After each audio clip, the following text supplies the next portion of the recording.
You know, you go to church a lot of times, and unless it's a Catholic church, you don't really hear too much about Mary.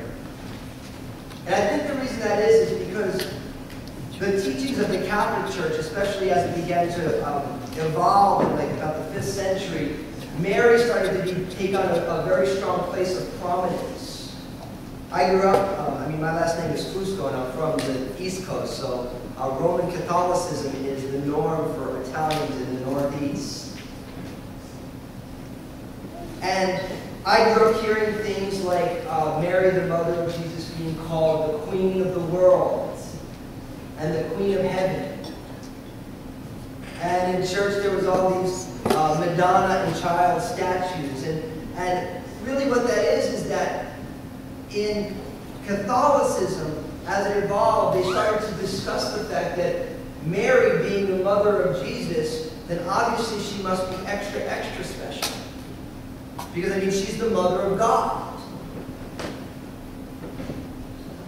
And the reality is what happened in the Catholic Church is that they began to see Mary as the mother of God, as opposed to being the mother of Jesus' humanity. And so, when you start thinking that Mary is the mother of God, then obviously, that's just not like a small thing. Talk about something that someone could boast about. See, I'm the mother of God. Can you imagine that? You'd have more than just a website with that kind of piece of information. And this is the same reason why Muslims, they believe that Jesus was a prophet. They don't believe he was the Messiah. They don't believe he was the Son of God. Because God can't have a child. And God can't be born to a woman. And so they get the tension. But what happened was that Jesus, being fully God and fully man, his divinity was never given to him. He always had it. His humanity came through the womb of a woman. And so Mary was the mother of Jesus' humanity, but it's impossible to be the mother of his divinity because then he couldn't be divine. And it's in that tension. If you think about that classic, prayer, the Hail Mary of the Catholic Church, it begins with, Hail Mary, full of grace, the Lord is with thee. That comes right out of Luke's Gospel. Chapter 1. I want to just look at it really quickly. In verse 26.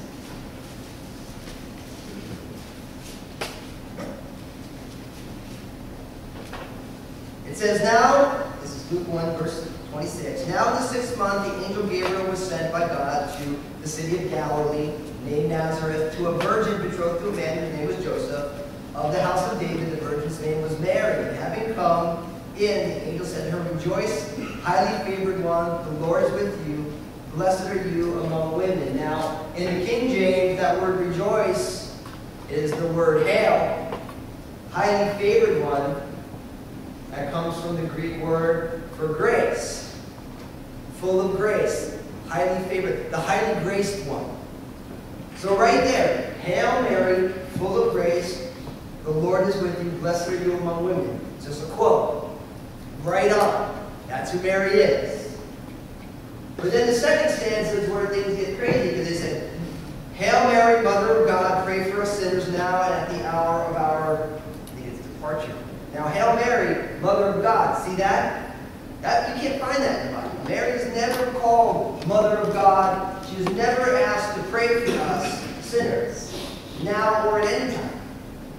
But what happened was they realized that Mary was special, that she was full of grace, that God was with her, that she was blessed among women. But then when they started to deal with the fact that Jesus was fully God and fully man, now they said, oh, Mary must be the mother of God. And because she's the mother of God, she has a special place. So because of this, a lot of times if you grew up going to a non-Catholic church, Mary is kind of talked about like a second-class citizen.